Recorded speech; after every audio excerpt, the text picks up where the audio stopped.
Disclaimer: the content provided on this channel is for general informational and educational purposes only. It is not legal advice. I am not a licensed attorney.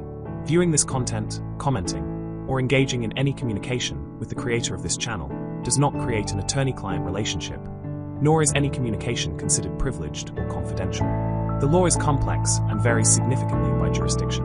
The information presented may not be applicable in your specific state or country. For advice on your individual legal situation or issue, you must consult with a licensed attorney in your jurisdiction. Do not act or refrain from acting based on the content of this channel. You just sent an email that could cost you $10,000. You don't know it yet. It was a simple reply. A client asked, "Hey, can we use that logo you designed for us on our new t-shirts?" You wrote back, "Sure, no problem." And with those 4 words, you just gave away a commercial license, a license worth a fortune for free. You thought you were being helpful. What you actually did was sign a contract with terms you never agreed to. This happens every single day. Not in courtrooms, but in our inboxes and text messages. We fire off replies, we agree to things with a "sounds good," and we make promises without thinking through the consequences. Every time we do, we roll the dice. Because a simple misunderstanding isn't just awkward. It can be financially catastrophic. The line between a friendly "okay" and a legally binding agreement is dangerously thin. So how do you protect yourself? How do you operate in this world of instant communication without accidentally giving away the farm? The answer is a technique I call the lawyer edit. And it's not about using complicated legal jargon. It's a mindset. It's a system for transforming your everyday writing from vague and vulnerable to clear and bulletproof. It's the skill of seeing your words not for what you mean, but for how they could be misinterpreted. In this video, I'm going to teach you the 3 core principles of the lawyer edit. You'll learn how to eliminate ambiguity, how to precisely define the scope of any agreement so you never give away more than you intend, and how to neutralize the hidden time bomb, phrases that could blow up in your face later. This is a practical skill that gives you an immediate advantage in every negotiation and every client email. Mastering this doesn't just save you from lawsuits, it makes you a sharper, more effective business person. It gives you the confidence to know that when you hit send, your message says exactly what you mean and nothing more. By the end of this video, you will have a mental checklist you can run through in 30 seconds to fortify your words and protect your bottom line. You will never look at a simple "okay" the same way again. Let's start with a story. A cautionary tale about a graphic designer we'll call Jenna. Jenna was talented, hardworking, and just landed a big contract with a promising startup to design their new mobile app. It was a huge project. After weeks of research and sketching, she sent the client's project manager, a guy named David, 3 distinct design concepts for the app's home screen. Her email was simple. "Hi David, here are the first 3 mock-ups for the home screen. Let me know what you think." A few hours later, a reply landed in her inbox. It was from David from his phone. 1 word. "Perfect." Jenna was ecstatic. "Perfect." She read it out loud. It was the best feedback she could have asked for. She immediately dove into the work, fueled by that single word of approval. She spent the next 3 weeks, logging over 150 hours, meticulously building out the entire app's user interface based on her favorite of the 3 designs, the one she felt was the strongest. She designed every screen, every icon, every menu, every user flow. It was a masterpiece of cohesive design. When the day of the big presentation came, she walked the startup's executive team through her work with confidence. When she finished, there was a long, awkward silence. Finally, David cleared his throat and said, "Jenna, this is incredible work, but we were expecting you to build out the 3rd concept, not the first one." Jenna's heart sank. She pulled up the email chain. "But you said it was perfect." David looked confused. He said, "Yeah, it was perfect that you sent 3 great options. I was in a meeting, I just meant perfect, got it, thanks. I was planning to send detailed feedback later that day but got pulled into a crisis. I assumed we'd discuss which one to move forward with." In that moment, a 3-week, 150-hour misunderstanding crashed down on Jenna's business. The project was now massively behind schedule. The client was frustrated, and Jenna was facing a mountain of unpaid, unbillable work. All because of the catastrophic ambiguity of the word "perfect." This is the first and most fundamental lesson of the lawyer edit. You must declare a personal war on ambiguity. Most of us go through life using language as a loose approximation of what we mean. We rely on context, tone, and shared understanding to fill in the gaps. We say things like "let's connect soon," or send me the file, or that sounds good. We operate on the assumption that the other person's brain is decoding our words in the exact same way our brain encoded them. A lawyer knows this assumption is a ticking time bomb. Lawyers are trained to be professional pessimists.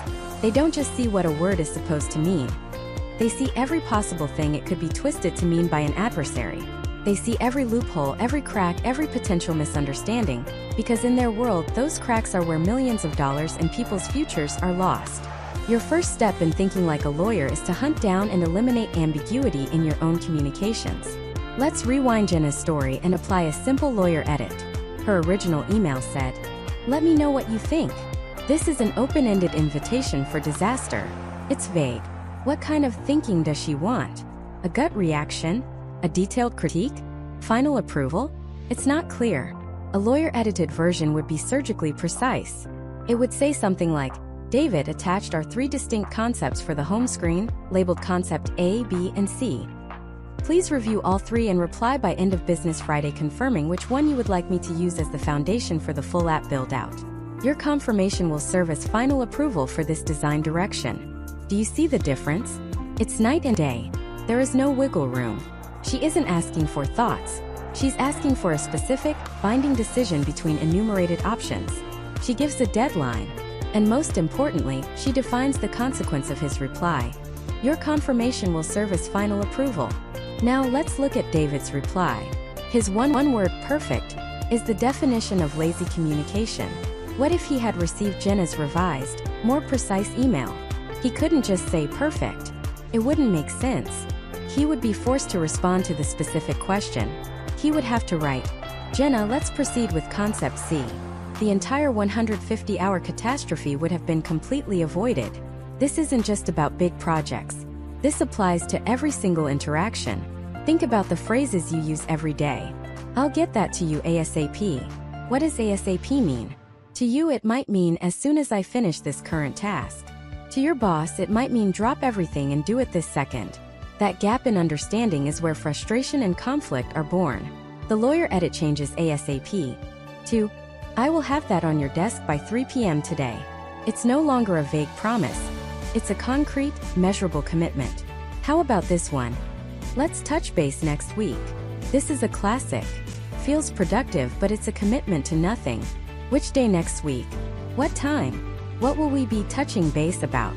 What is the goal of the conversation? It's a verbal placeholder that creates an illusion of progress. The lawyer edit transforms it into, "I'd like to schedule a 15-minute call to discuss the Q3 budget proposal. Does Tuesday at 10 a.m. work for you?" Specific topic, specific duration, specific proposed time. It forces a clear yes or no and moves the ball forward. Here's a dangerous one I see all the time. A contractor tells a homeowner, "Don't worry, we'll take care of it." The homeowner hears a promise to solve the entire problem permanently. But the contractor might just mean they'll apply a temporary patch. When the problem reappears a month later, who is right?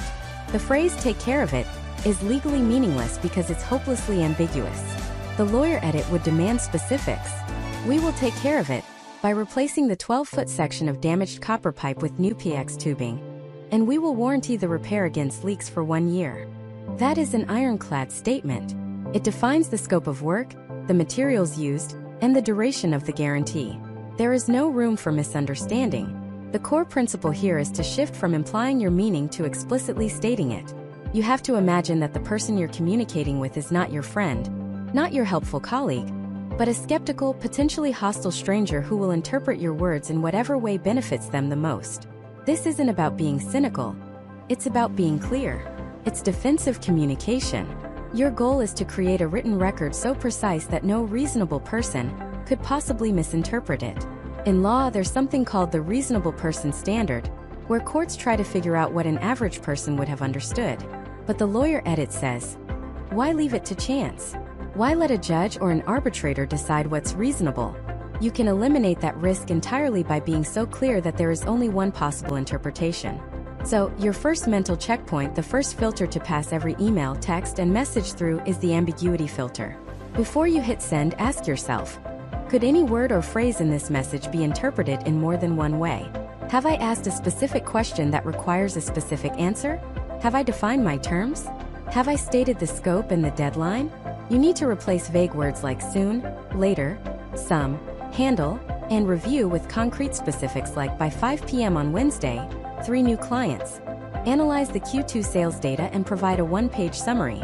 You are transitioning from a painter who suggests a scene to an architect who hands over a blueprint.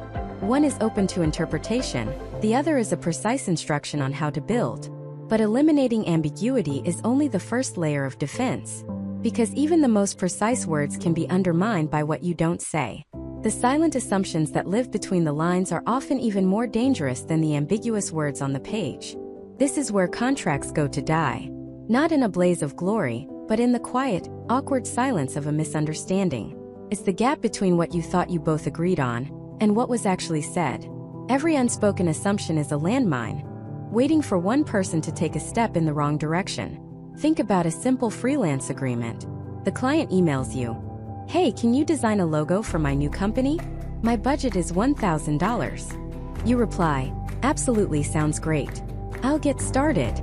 Congratulations, you've just walked into a minefield of assumptions. From the client's perspective, design a logo might mean they get unlimited revisions until they are perfectly, ecstatically happy. They might assume they get the final design in every conceivable file format, including the original source files.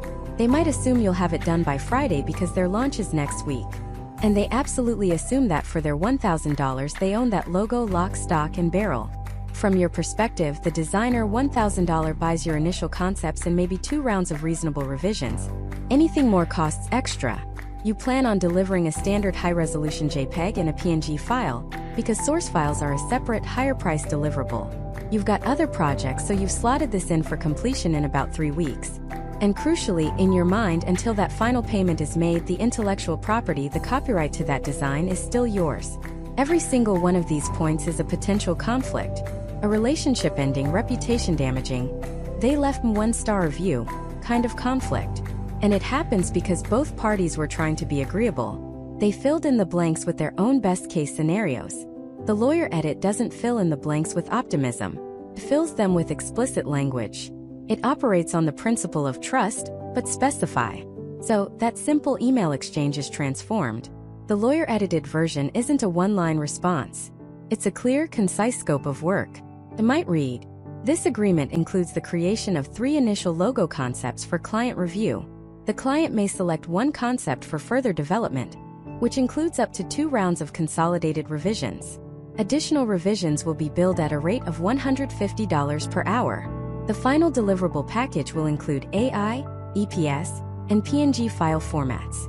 Upon receipt of the final payment of $1,000, the designer agrees to assign all rights, title, and interest in the final selected logo to the client. The projected timeline for completion is 3 weeks from the date of this agreement. Is it as friendly and breezy as sounds great? No. Is it 1,000 times safer? Absolutely. It hasn't introduced hostility. It has eliminated the potential for future hostility. It turns assumptions into agreements. It's a process of excavating every what if and what about from the silent ground between you and the other party. We fall into this trap because of a cognitive bias called the curse of knowledge. Once you know something like your own standard design process, it becomes incredibly difficult to imagine what it's like not to know it. You assume it's common sense. You assume everyone works this way. But the other person is operating under their curse of knowledge, assuming their expectations are standard. A lawyer is trained to be an outsider. They have no curse of knowledge about your business or your relationship. They come to it with fresh, skeptical eyes, asking the dumb questions you'd feel awkward asking. What do you mean by logo? What happens if they hate all 3 concepts? What happens if they pay you 30 days late? What happens if you get hit by a bus halfway through the project? It's not pessimism. It's just a rigorous 360-degree analysis of potential futures. Let's take an even more common example. A roommate agreement. 2 friends decide to move in together. They say, "Great, we'll just split everything 50-50. What is everything? Does that include the gigabit internet that one person needs for their work-from-home job, while the other would be fine with the cheapest plan? Does it include the Netflix, Hulu, and HBO Max subscriptions one person watches religiously? What about groceries? Do you split them or buy your own? What if one person eats way more than the other? What happens if one person's partner starts spending 4 nights a week at the apartment? Are they now a de facto third roommate? Do they contribute to utilities? What about cleaning? Is "we'll keep it clean" good enough? Or does that mean one person, the one with a higher tolerance for mess, slowly drives the other one insane? The lawyer edit forces you to have the awkward conversations once up front so you don't have to have 100 angry, passive-aggressive conversations later. The agreement would define shared utilities as water, gas, electricity, and the specific standard internet plan, with any upgrades being the sole responsibility of the roommate requesting them. It would include a guest policy, stating that guests may not stay more than, say, 3 consecutive nights or 10 nights in a calendar month without the mutual consent of both roommates. It would have a cleaning clause that outlines a weekly rotation of responsibilities for the kitchen, bathroom, and common areas. This feels like overkill to friends. Feels like you're not trusting each other. But the reality is the opposite. A document like this shows you respect the friendship enough to protect it from the most common and predictable sources of conflict.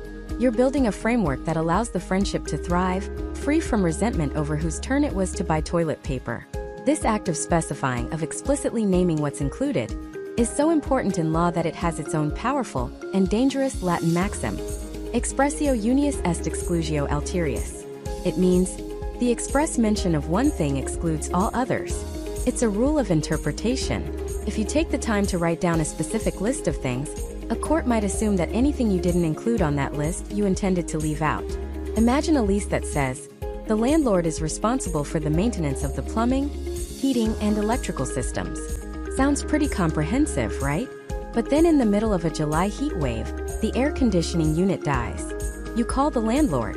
He points to the lease. It doesn't say AC. It says plumbing, heating, and electrical. Not my problem. And depending on your jurisdiction, a court might agree with him. Because you expressed certain items, you may have excluded the others. This is why you see lawyers use that famously repetitive phrase, including but not limited to. It seems like clunky, unnecessary jargon, but it is a shield. It's a specific counterattack against that Latin maxim. When a contract says the landlord is responsible for the maintenance of the property's core systems, including, but not limited to, the plumbing, heating, and electrical systems, that little phrase keeps the list open. It makes it illustrative, not exhaustive. The AC is now much more likely to be covered. So the second pillar of the lawyer edit is this relentless war on assumptions. It's the refusal to let anything be understood. If it's not on the page, it doesn't exist. You identify the gaps, the unspoken expectations about revisions, deadlines, ownership, guests, and responsibilities, and you fill them. You neutralize the silent killers of an agreement. We've now tackled the 2 biggest threats: the ambiguity of the words you do use, and the empty spaces created by the words you don't.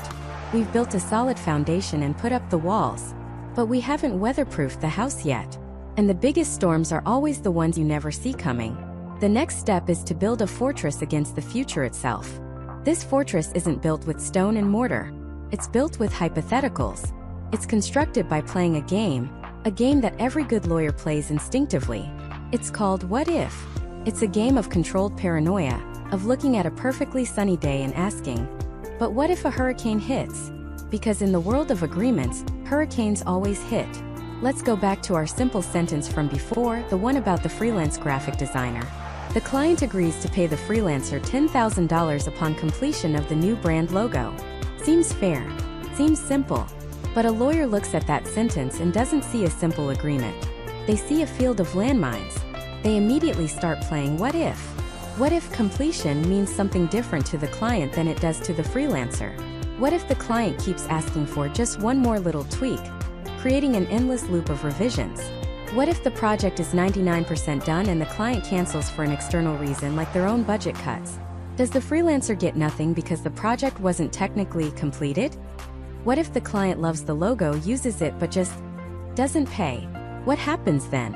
What if they take 90 days to pay?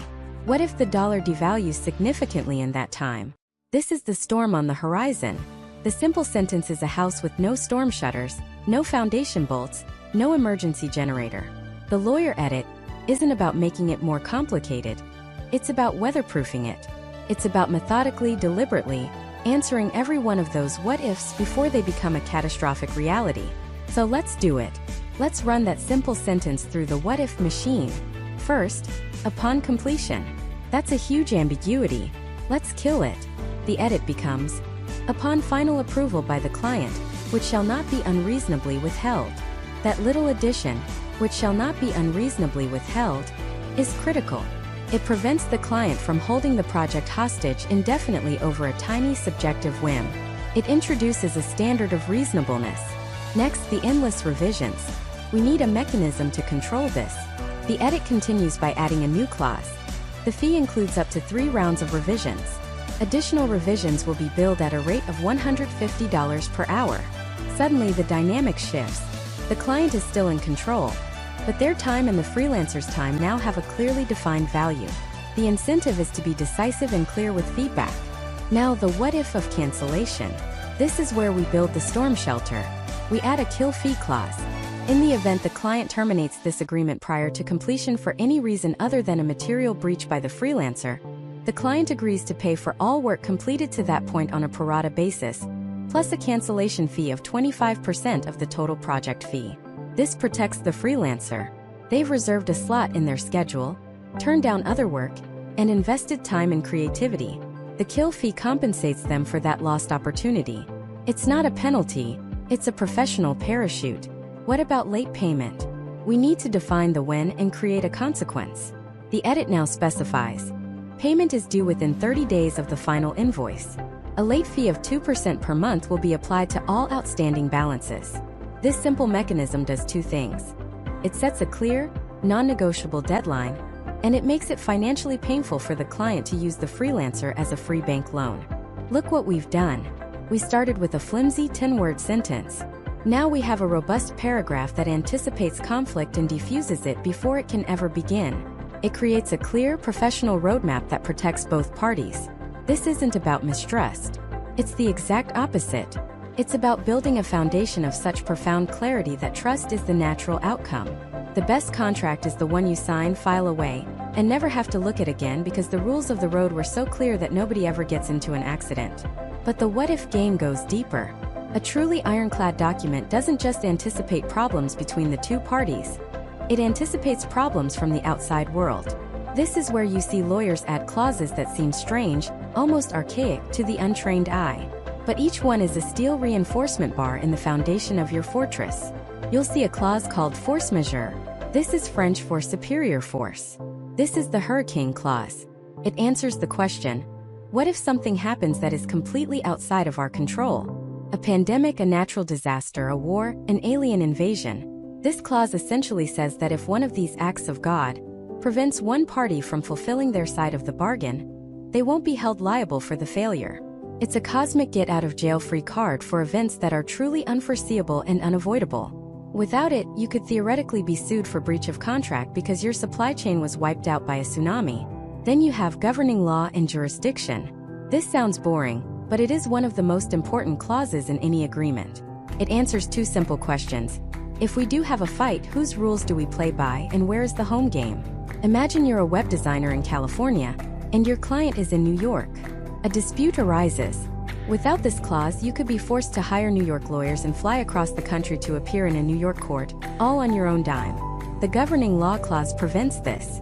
It preemptively declares, this agreement shall be governed by the laws of the state of California. Any disputes arising from this agreement will be resolved in the courts of Los Angeles County, California. You've just given yourself the home court advantage. You'll fight on your turf with your rules. And one of the most clever, most essential pieces of future-proofing is a little clause called severability. This is the one bad apple clause. Laws change. What is perfectly legal today might be illegal tomorrow. The severability clause says that if any single part of the contract is found to be unenforceable or illegal by a court, the rest of the contract remains intact. It's a brilliant piece of legal engineering. It prevents one rotten plank from causing the entire ship to sink. The court can simply sever the bad part, and the rest of the agreement sails on. Each of these clauses, force majeure, governing law, severability, is born from the ghosts of 1,000 failed agreements. They are the collected wisdom of everything that has ever gone wrong in the history of people making promises to each other. They are not just boilerplate text, they are shields. They are the result of playing the what-if game at the grandmaster level. This is the transformation. We've moved beyond just defining the who, what, when, where. We've started architecting for chaos. We've acknowledged that the world is an unpredictable place, that people are fallible, and that circumstances change. A simple agreement is a bet that everything will go perfectly. A lawyer-edited document is a plan for when it doesn't. It's a machine designed to function in the real world, not in a perfect world fantasy. We've built the walls, and now we've installed the hurricane shutters and the fire suppression system. The fortress is secure from future storms. But there's a more insidious threat. It's not a storm from the outside, but a change from within. What happens when the people who sign the document are no longer the people in charge? What happens when one company buys another? Who, exactly, is bound by these promises we've so carefully crafted? The fortress is strong, but we need to talk about who holds the keys. Because the name on the contract isn't always the only name you need to worry about. This is the critical vulnerability in so many agreements. You sign a deal with a person or a company you trust, you build a relationship, you establish a workflow. And then one day they're gone. Not because they breached the contract, but because they sold their company. And that friendly partner you had is now a faceless conglomerate on the other end of the phone. A company that sees your carefully negotiated agreement, not as a partnership, but as a line item on a spreadsheet they just acquired. You didn't agree to work with them. You didn't vet their payment history or their reputation. Yet here you are legally shackled to a stranger. This isn't a hypothetical. It's a Tuesday for thousands of businesses. Let's tell a story. Imagine you're a brilliant freelance graphic designer. You land a dream client, Artisan Brews, a small independent coffee company. The founder, Sarah, is amazing. She respects your work, pays on time, and you two have a fantastic collaborative energy. You sign a 2-year retainer agreement. It's a simple contract you downloaded online. It says, "This agreement is between designer and Artisan Brews." Feels safe. For a year it's perfect. You're creating beautiful work, and your portfolio is thriving. Then you get an email. Not from Sarah, but from the legal department of Global Beverage Corporation. It's a sterile, one-paragraph notification stating that they have acquired Artisan Brews.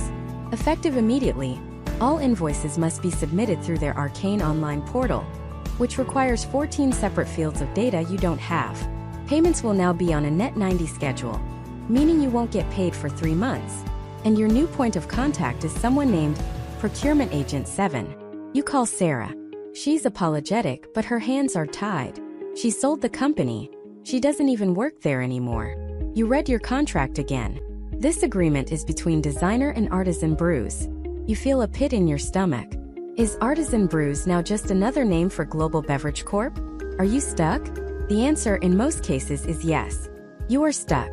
The simple text failed you.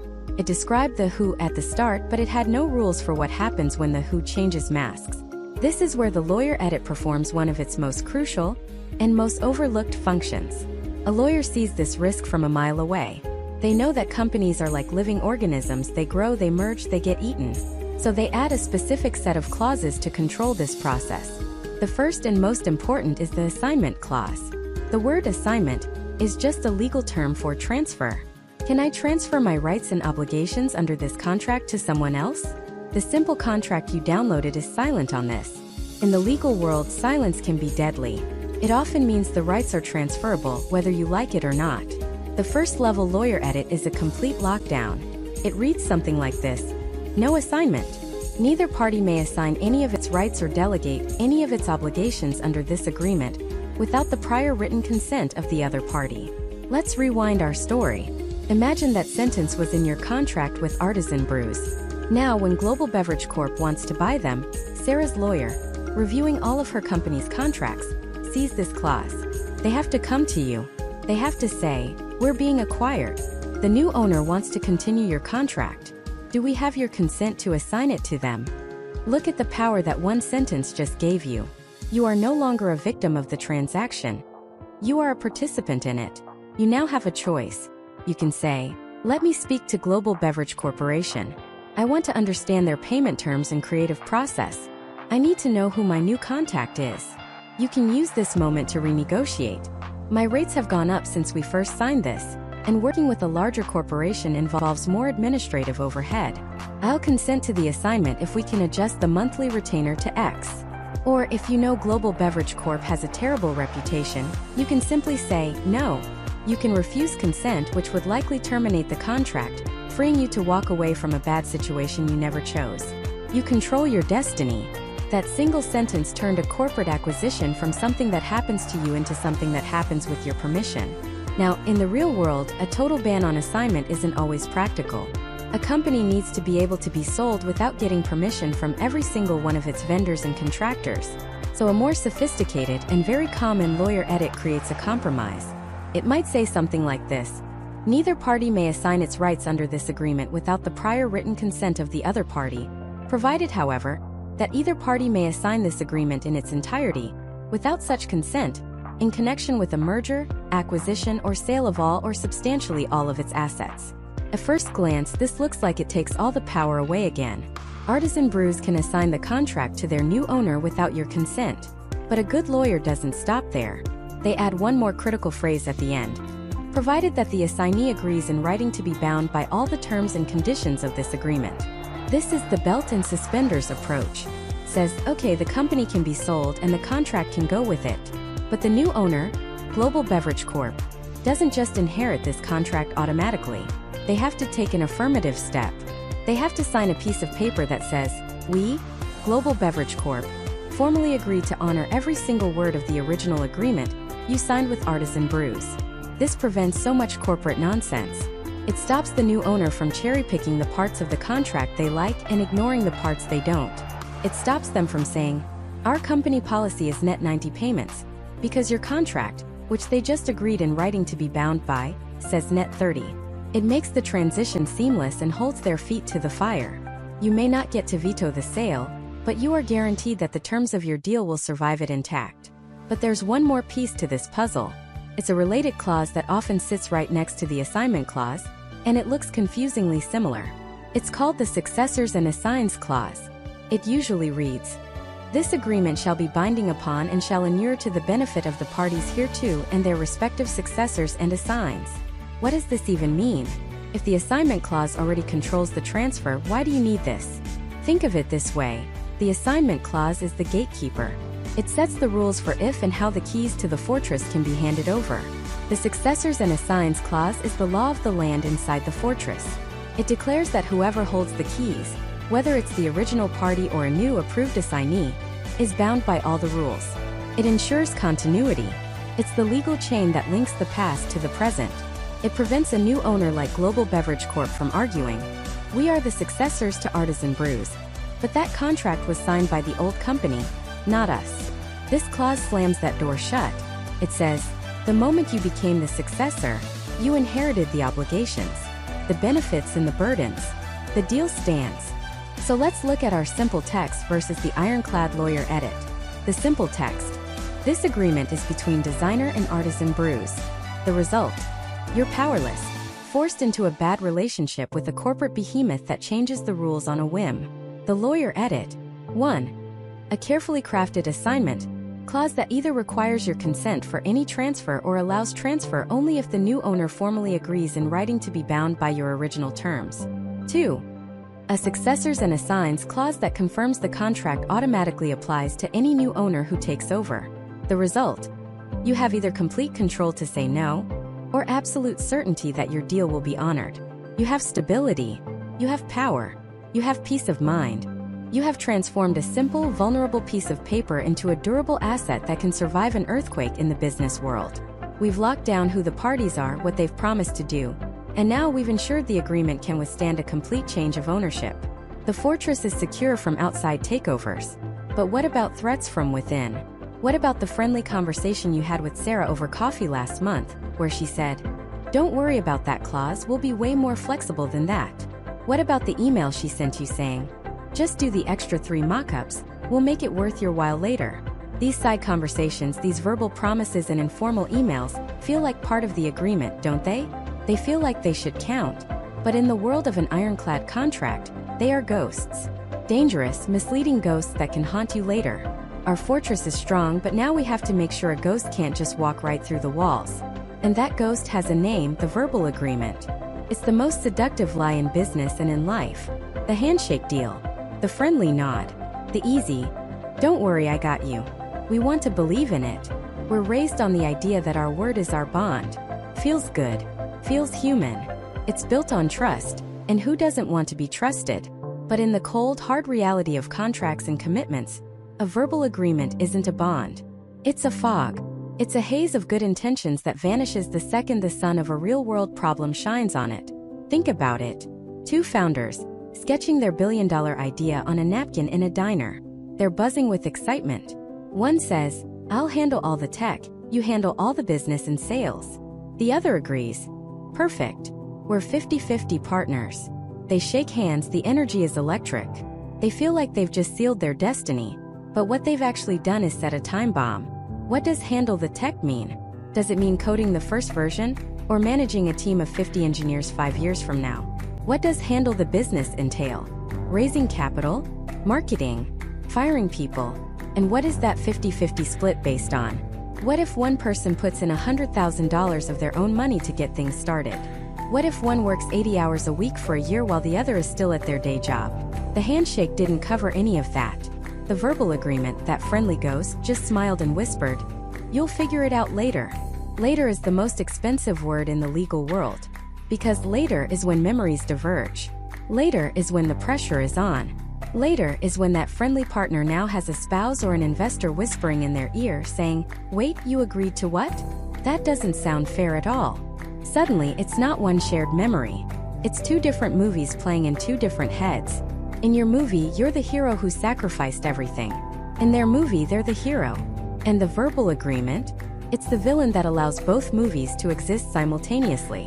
When you end up in a dispute, in mediation, or God forbid, a courtroom, the judge has to listen to both of your movies. It's the dreaded he said, she said scenario. There's no script to refer to. There is no single source of truth. There's just you and them and the ghost of a conversation that you both remember differently. And the person who wins is often not the person who is right, but the person who is the more convincing storyteller. It is a terrible, gut-wrenching, and ruinously expensive coin to flip. This is where the lawyer edit performs an exorcism. It confronts this ghost head-on and banishes it from the fortress with a single powerful incantation. It's a clause that seems boring and full of legalese at first glance, but it is one of the most critical paragraphs in any contract you will ever sign. It's called the merger clause or the integration clause. But let's call it what it really is, the "this is it" clause. Let's look at a simple agreement without it. Say a freelance graphic design contract. It outlines the deliverables, the price, the timeline. It looks pretty good. But during your initial phone call, the client said, "And of course we'll give you a prominent credit on our website and a glowing testimonial for your portfolio." You were thrilled. That's huge for your business. You shake hands on the deal, sign the contract, and do amazing work. You deliver on time. They pay you. But the credit never appears. The testimonial never comes. You email them reminding them of their promise. And they reply, "Oh, we're so sorry, our marketing strategy shifted. We're not doing credits anymore." The contract didn't mention it. And they're right. The contract you both signed doesn't say a word about it. Your verbal agreement, that promise that felt so real and valuable? Poof. It's a ghost. It has no power here. You were relying on a memory, and they are relying on the document. The document always wins. Now let's perform the lawyer edit. We are going to install that ghost killing "this is it" clause. At the end of that same contract, we add this paragraph. This agreement constitutes the entire agreement between the parties with respect to the subject matter contained herein and supersedes all prior and contemporaneous agreements, representations, and understandings of the parties, whether written or oral. Let's dissect that piece by piece to understand the raw power we just unleashed. This agreement constitutes the entire agreement between the parties. This is the opening shot. It's us, as the drafters, planting a flag and declaring this document as the single source of truth. We are telling any judge, any lawyer, any partner who might read this in the future, stop looking. Everything you need to know about the deal is right here between these pages. There are no secret handshakes, no side deals, no hidden understandings. This is it. With respect to the subject matter contained herein, this is about defining the boundaries. It clarifies that this clause applies to the deal at hand, the graphic design project, the business partnership, the sale of the car. It doesn't negate some other, completely unrelated contract you might have. It keeps the power focused like a laser on this specific transaction, and supersedes all prior and contemporaneous agreements, representations, and understandings. This is the kill shot. The word supersedes is a legal power word. It means to replace, to render null and void. This clause is a time machine. It reaches back to every conversation you had leading up to the signing. That phone call where they promised you a website credit? Superseded. That email where you discussed a different payment schedule? Superseded. That napkin from the diner? Superseded. It even says contemporaneous, which means things said while you were signing the contract. If the client says, hey, just before you sign, don't worry, we'll definitely give you that credit, and you sign, that verbal promise is legally meaningless. This clause forces an incredible moment of clarity. It makes both parties stop and ask, is everything we've talked about, everything we've promised each other, actually written down in this document? If it's not, it doesn't exist. Of the parties, whether written or oral. And this is the final nail in the coffin. It's the double tap to make sure the ghost is gone for good. It doesn't matter if the prior understanding was in an email chain, written, or on that phone call, oral. It's all gone.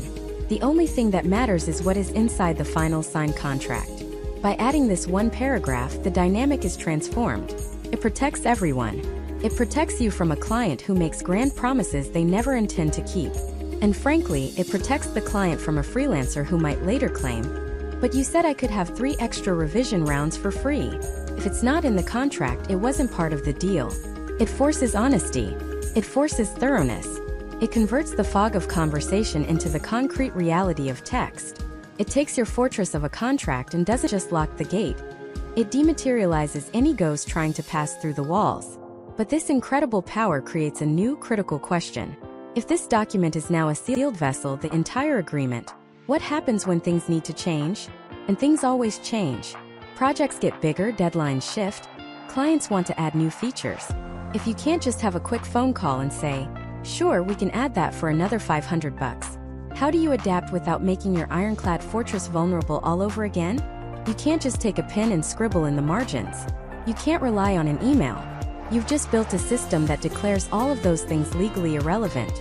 So, how do you modify a sealed document?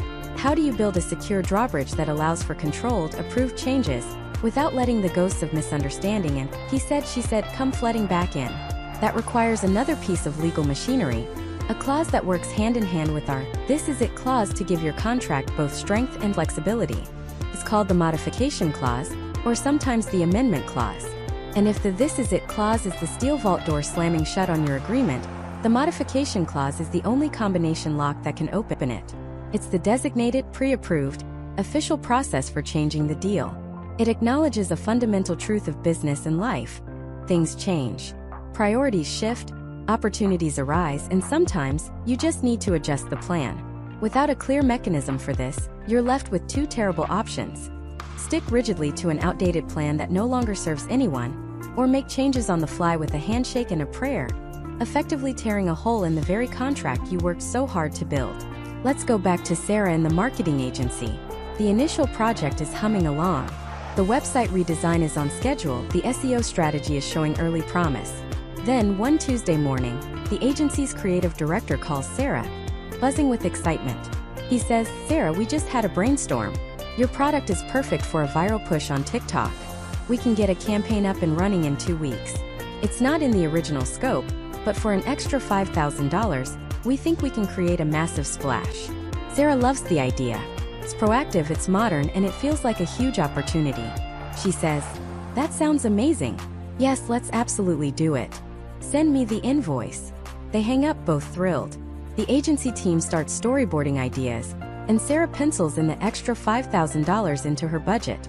Everything seems great, but what just happened legally? They just tried to change a contract over the phone. Remember that "this is it" clause we just built?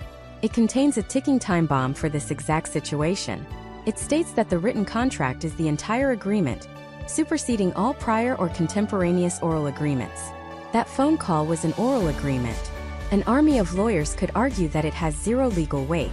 The agency could do the work, and Sarah, if she were ruthless, could potentially point to the contract and say, the TikTok campaign isn't in here. I'm not paying for it. Or let's flip it. The agency gets busy. The TikTok campaign falls to the back burner. A month later, Sarah asks where the videos are. The agency says, oh, we thought that was just an idea we were exploring. We never formalized it. Now Sarah's plans are derailed, and she has nothing to stand on because the agreement was just a handful of words spoken over the phone. This is the chaos that a simple lawyer edit is designed to prevent. A non-lawyer might think a follow-up email is enough. Something like, "Hey Mark, just confirming our call. We're a go on the TikTok campaign for $5,000. Thanks." Is that better? Maybe, but it's still sloppy. It's ambiguous.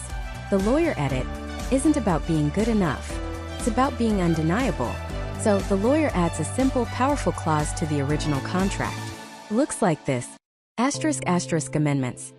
*** no amendment, modification, or waiver of any provision of this agreement shall be effective unless in writing and signed by an authorized representative of each party.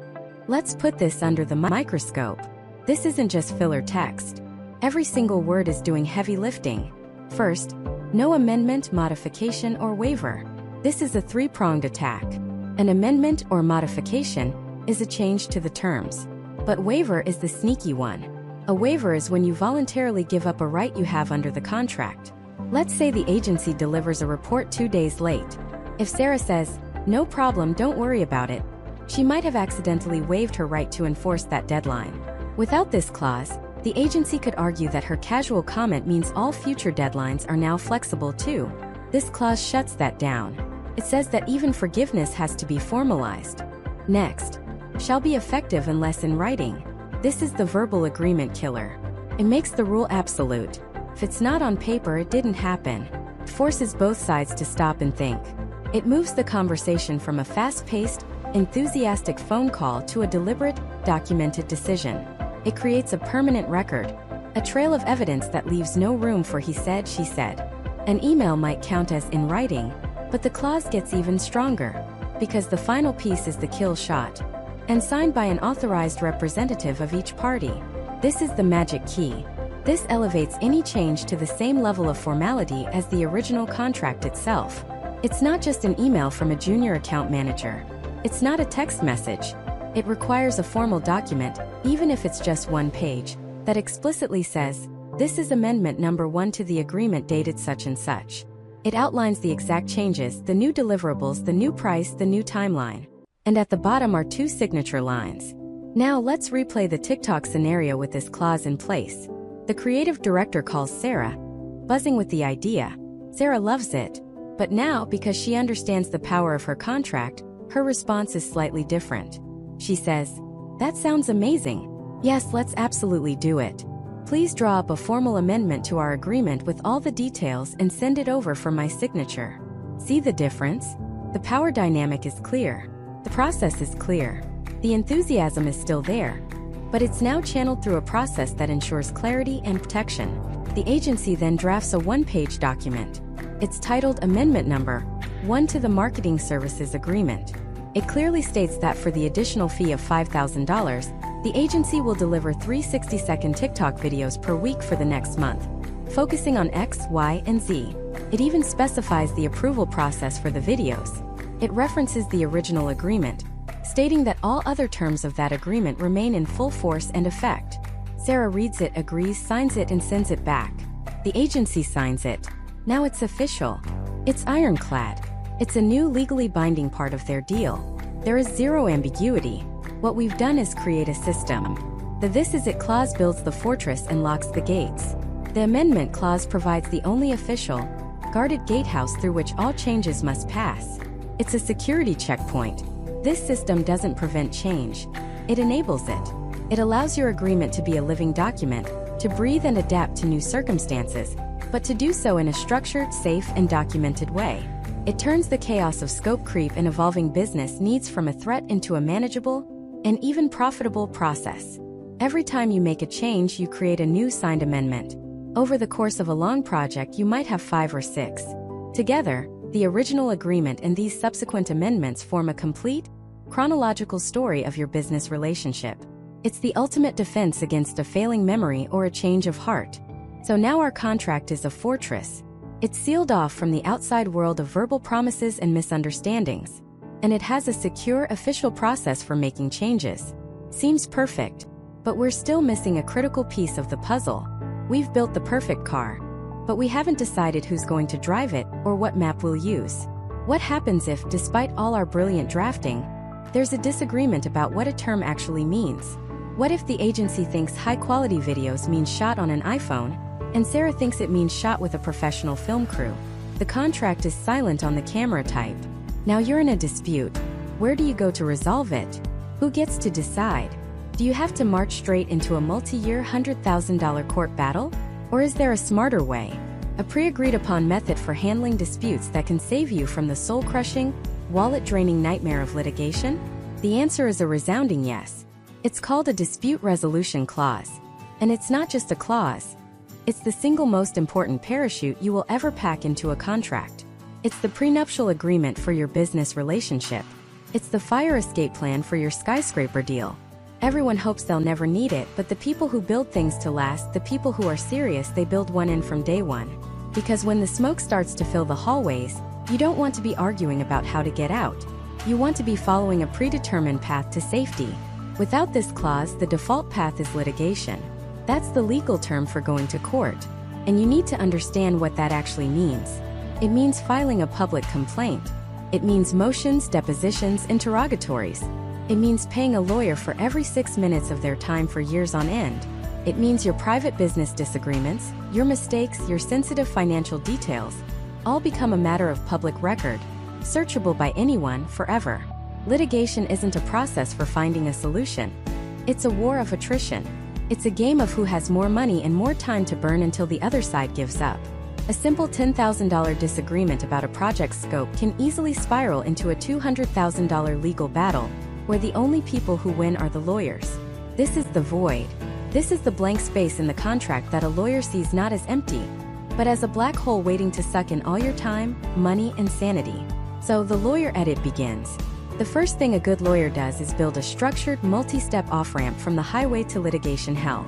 It's not one thing. It's a ladder of de-escalation. Step 1 is laughably simple, yet legally profound: mandatory negotiation. The lawyer adds a sentence that says something like, in the event of a dispute, the parties agree to have their designated senior executives meet in good faith to attempt to resolve the issue within 30 days. Why is this so powerful? Because it stops someone from going nuclear immediately. It contractually obligates both sides to act like adults first. You can't just get angry, call your lawyer, and sue. You are legally bound to sit down at a table and talk. You would be shocked, absolutely shocked, at how many catastrophic lawsuits could have been completely avoided if both sides had just been forced to have one calm, structured conversation before the lawyers got involved and the egos got entrenched. It's the contractual cooling-off period. But what if talking doesn't work? What if you're at a total impasse? This is where the amateur contract stops. The professional, lawyer-edited contract goes to step 2, mediation. Mediation is the single most underutilized and powerful tool in the legal world. The clause will state that if negotiation fails, the parties must proceed to mediation with a mutually agreed upon mediator before any other action can be taken. A mediator is not a judge. This is the crucial part. A mediator has zero power to force a decision on you. Think of them less as a judge and more as a business therapist or a professional deal saver. Their only job is to help the two warring parties find a solution they can both live with. Here's how it works. You're in one room, the other party is in another. The mediator, a neutral third party, shuttles back and forth between you. They listen to your side, your anger, your frustration without judgment. Then they go to the other room and do the same. They start to poke holes in each side's arguments, not to be aggressive, but to introduce reality. To you, they might say, okay, I understand you feel you're 100% right. But let's talk about the risks of court. What if the judge doesn't see it that way? You could lose and end up with nothing, plus your legal bills. Is there a number you could accept today to make this all go away and sleep at night? Then they go to the other room and say, they're feeling pretty confident. But I know you don't want this drag through the public record. What would it be worth to you to get a signed settlement and a confidentiality agreement today, and never have to think about this again? Mediation is a process of guided compromise. It's confidential, it's fast, often taking just a day, and it's a tiny fraction of the cost of litigation. Most importantly, it allows for creative solutions that a court could never order. A judge can only award money. A mediator can help you craft a solution where maybe you get a future discount, or a public apology, or a new project to make things right. It preserves the business relationship. After a brutal court battle, you will never work with that person again. After a successful mediation, it's actually possible. So the lawyer's edit adds mediation. But the world-class lawyer's edit goes deeper. Specifies how you choose the mediator. It sets a deadline for the mediation to occur. It clarifies who pays for it, usually split 50-50. It closes all the procedural loopholes so you can't argue about the process of resolving the argument. But what if even the business therapist can't save the marriage? What if one side is just completely unreasonable? Now we go to the final step, the true alternative to a public court battle: arbitration. This is the big one. An arbitration clause says that if mediation fails, the parties agree to waive their right to a trial by jury and will instead submit their dispute to a private arbitrator or a panel of 3 arbitrators whose decision will be final and legally binding. Let's break that down. Arbitration is essentially a private court. You present evidence, you make arguments just like in court, but the differences are game-changing. First, it's private. No public record. Your trade secrets, your financial numbers, your embarrassing mistakes, they all stay behind closed doors. For many businesses, this alone is worth everything. Second, it's faster. The rules are more streamlined, the process less formal. You can often get a final decision in 6 months instead of 3 years. Third, you get an expert.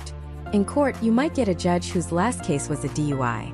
In arbitration, if you have a software development dispute, you can choose an arbitrator who is a retired software executive or a lawyer who has specialized in tech law for 30 years. They already speak your language. They understand the nuances of the industry. But the power of the lawyer edit on an arbitration clause is where contracts are won and lost. A simple, off-the-shelf arbitration clause is okay. A surgically precise one is a weapon. The lawyer will obsess over details you'd never think of. First, the location. The clause will specify the city where the arbitration must take place. This is a massive point of leverage. If you're a small business in Austin, Texas, and your contract with a massive New York corporation says all disputes will be arbitrated in New York City, you're already at a huge disadvantage. The cost of just showing up, flying your team, your witnesses, your lawyer out there and putting them up in hotels can be so prohibitive that you might be forced to settle for a bad deal. A lawyer will fight to have the location be your home city, or at least a neutral location. Second, the rules. The clause will specify which rules of arbitration will be used. Will it be the American Arbitration Association, AAA? JAMS? By defining this upfront, you eliminate another potential fight. Third, the number of arbitrators. 1 or 3. A single arbitrator is cheaper. A panel of 3 is more expensive, but it protects you from one rogue arbitrator making a bizarre decision. The lawyer helps you weigh that cost-benefit based on the stakes of the deal. And finally, the most powerful sentence of all, the fee-shifting provision. A lawyer can add a line that says, "The prevailing party in any arbitration shall be entitled to recover its reasonable attorney's fees and costs from the non-prevailing party."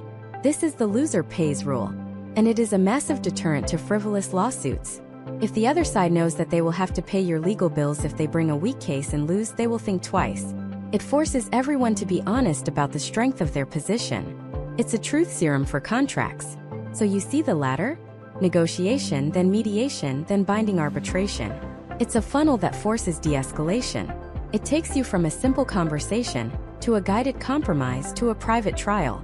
It's a system designed to resolve problems efficiently and privately, saving you from the soul-crushing, wallet-draining abyss of the public court system. This is the fire escape. But this entire structure, this entire brilliant process depends on one other critical detail. A detail that seems so boring, so boilerplate that 99% of people scroll right past it without a second thought. Which set of laws will the arbitrator even use to make their decision? If you're in California, doing business with a company in Florida, selling to a customer in New York, which state's rules govern the contract? The answer lies in a tiny clause called governing law. And getting it wrong can cause your entire ironclad agreement to crumble into dust.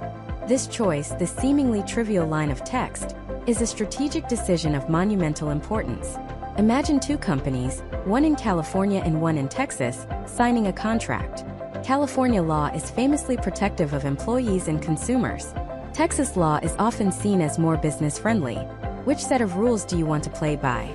If you're the California company, you might want the familiarity of your home state's laws. If you're the Texas company, you might see a strategic advantage in applying yours. Without a governing law clause, you're not just rolling the dice.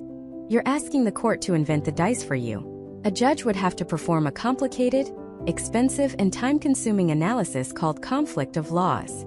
They'd look at where the contract was signed, where it was performed, where the parties are located, and a dozen other factors. You could spend the first year and $100,000 of a lawsuit just fighting over which rulebook to use. It's a swamp of uncertainty, and in business, uncertainty is death. The governing law clause is your flashlight in that swamp. It's you, not a judge, declaring with absolute certainty. These are the rules we are playing by. Now let's apply the lawyer edit.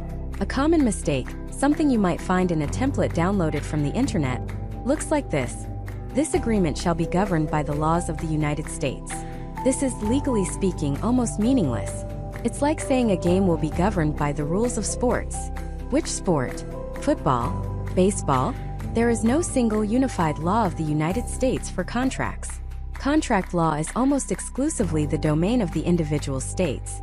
So this clause is vague to the point of being useless.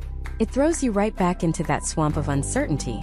A slightly better version might say, this agreement is governed by the laws of the state of Delaware. Okay, we're getting warmer. We've picked a state. Why Delaware? For corporations, Delaware is the gold standard. It has a massive, well-developed body of corporate law and a special court, the Court of Chancery, that deals only with business disputes. The judges are experts, not elected officials, and they don't use juries. For complex business matters, this means speed, sophistication, and predictability. So choosing Delaware can be a very smart move. But even this clause has a hidden trap. A very dangerous, very expensive trap. It's a problem that only a seasoned lawyer would spot. The trap is this: every state, including Delaware, has its own rules for how to handle conflict of laws. So, if you sue in Delaware, a Delaware judge might look at your contract and say, okay, the contract says to apply Delaware law. But our Delaware conflict of laws rules say that for this type of dispute, involving parties from Florida and New York, we should actually apply New York law. You see the paradox? By following the chosen state's rules, the court could be forced to ignore your choice and apply another state's rules anyway. It's a legal brain teaser that could unravel your entire strategy.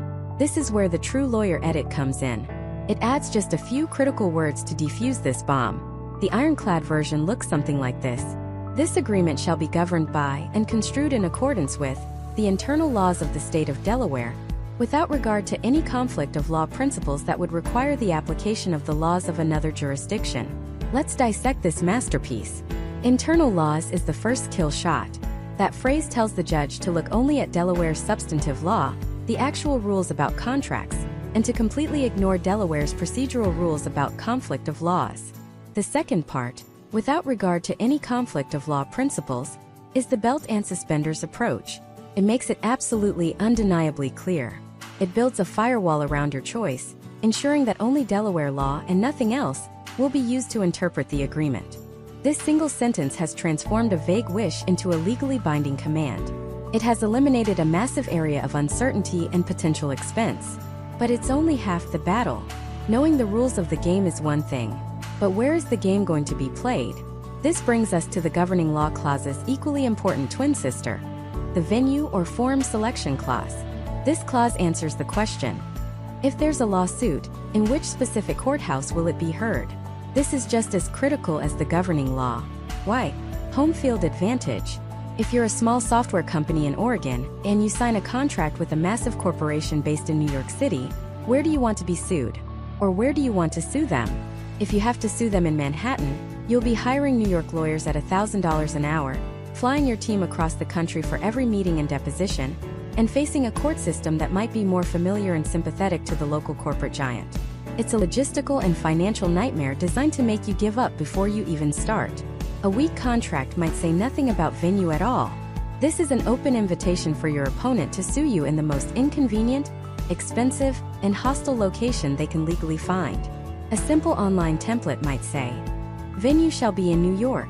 Better but still dangerously vague. Which court in New York? State court? Federal court? A small claims court in Buffalo? A commercial division court in Manhattan? The difference is staggering. Now witness the lawyer edit. The Ironclad version creates a fortress of certainty. Each party irrevocably submits to the exclusive jurisdiction of the state and federal courts located in New York County, New York, for the purposes of any suit, action, or other proceeding arising out of this agreement. Let's break down the power in these words. Irrevocably submits. That means you can't back out. You are locked in. No arguments later. Exclusive jurisdiction. This is the magic phrase. It means this is the only place a lawsuit can be filed. Not just a place, but the place. This prevents your opponent from dragging you to a court in rural Alaska or their hometown in Florida. You have dictated the battlefield.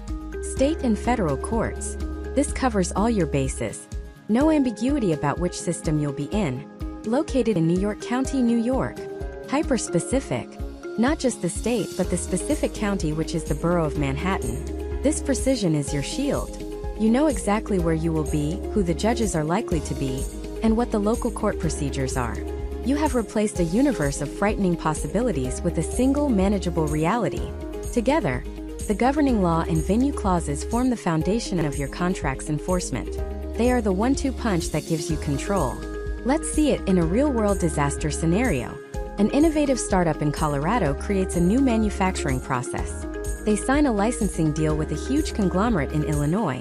Their contract was built from a cheap online template. The governing law clause is vague, and there's no venue clause at all.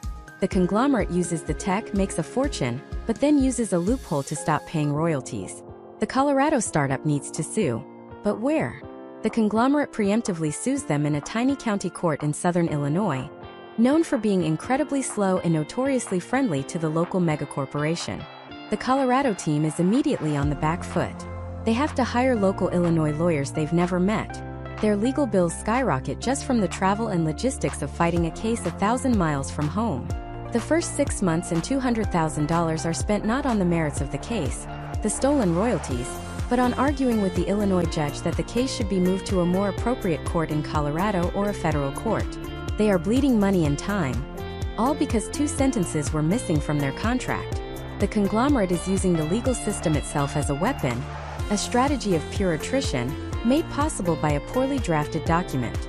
An ironclad governing law and venue clause, specifying, say, federal court in Denver, Colorado under Colorado law, would have prevented this entire nightmare.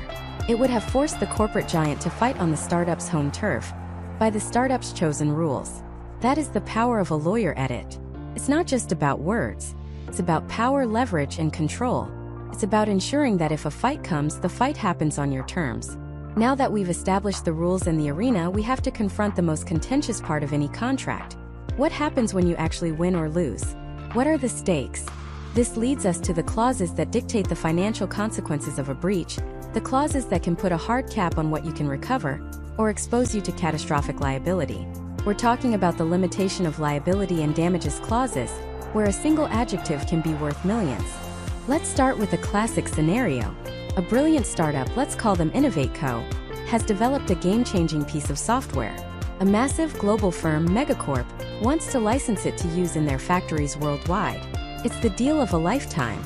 Megacorp's legal team sends over their standard agreement. Buried on page 17 is this clause: limitation of liability. In no event shall either party's aggregate liability arising out of or related to this agreement exceed the total amount paid by Megacorp to InnovateCo in the 12-month period preceding the event giving rise to the claim. Furthermore, neither party shall be liable for any lost profits, or any indirect, special, incidental, consequential, or punitive damages. To the founder of InnovateCo, this looks fair. It's reciprocal. It applies to both sides equally. The liability is capped at a year's worth of fees. That seems reasonable. They're about to sign.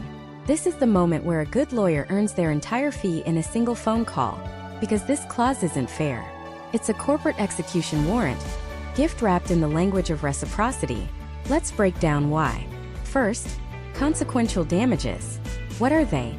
Imagine Megacorp's factory relies on InnovateCo's software to manage its assembly line. A bug in the software causes the entire factory to shut down for a week.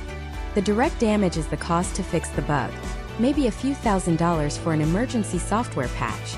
The consequential damage is the millions of dollars in lost revenue from the factory being idle.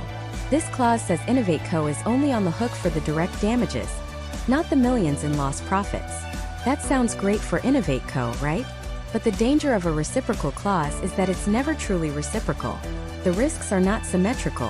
What is the biggest risk to Megacorp? That the software fails and they lose profits. This clause protects InnovateCo from that. But what is the biggest risk to InnovateCo? It's not that Megacorp is late on a payment. The biggest, most existential risk is that Megacorp, a company with thousands of employees, accidentally leaks Innovatico's source code, their trade secrets, the crown jewels of their entire company. If that happens, what are Innovatico's damages? It's the entire future value of their company, which is now worthless. That is a consequential damage. And under this clause, Megacorp's liability for destroying Innovatico's entire business is 0. They are not liable for consequential damages. Even if they could be held liable for some direct damage, the other part of the clause caps it at 1 year's fees. So Megacorp could leak the source code, bankrupting InnovateCo, and the penalty would be to simply refund some of the money they'd already paid. It's a get-out-of-jail-free card for corporate catastrophe.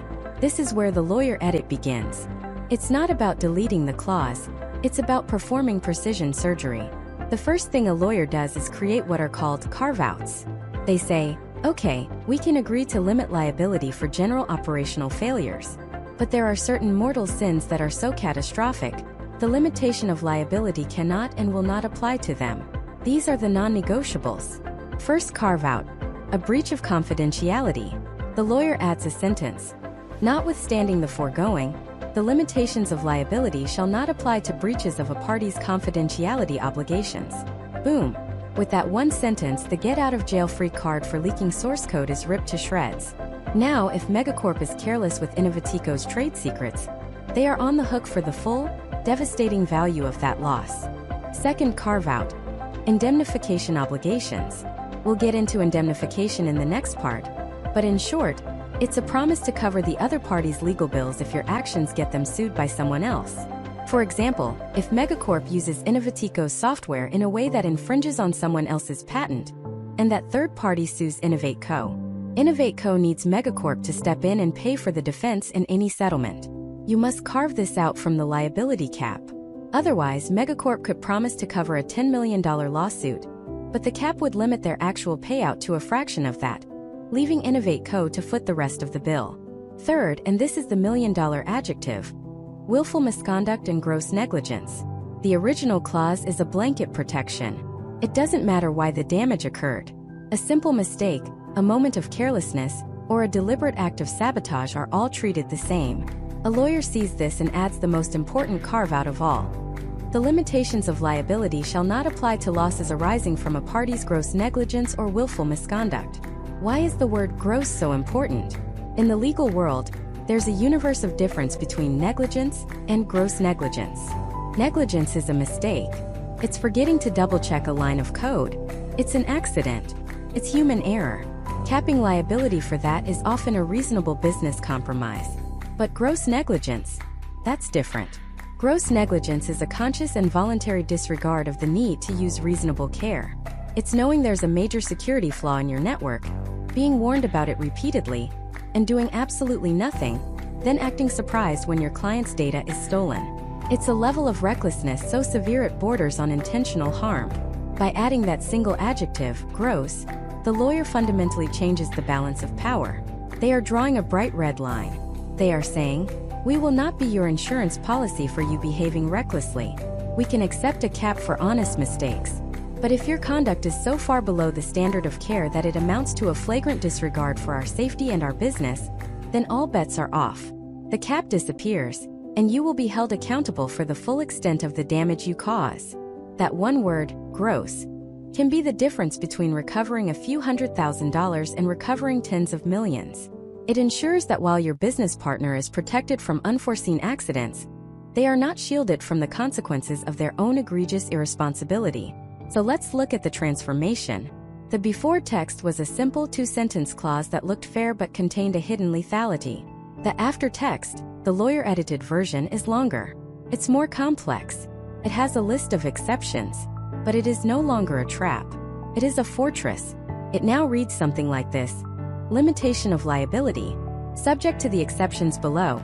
In no event shall either party's aggregate liability exceed the total amount paid in the preceding 12 months. Neither party shall be liable for any indirect or consequential damages. The limitations set forth in this section shall not apply to 1. A party's breach of its confidentiality obligations, 2. A party's indemnification obligations under this agreement, or 3. Losses caused by a party's gross negligence or willful misconduct. See the difference? It's the difference between a handshake deal over a loaded gun and a meticulously planned partnership with mutual respect and a clear understanding of the rules. This isn't about being adversarial. It's about being precise. It's about allocating risk in a way that is fair and intentional, not hidden and accidental. It ensures that when you sign on the dotted line, you are protected from the worst-case scenarios, not walking blindly into them.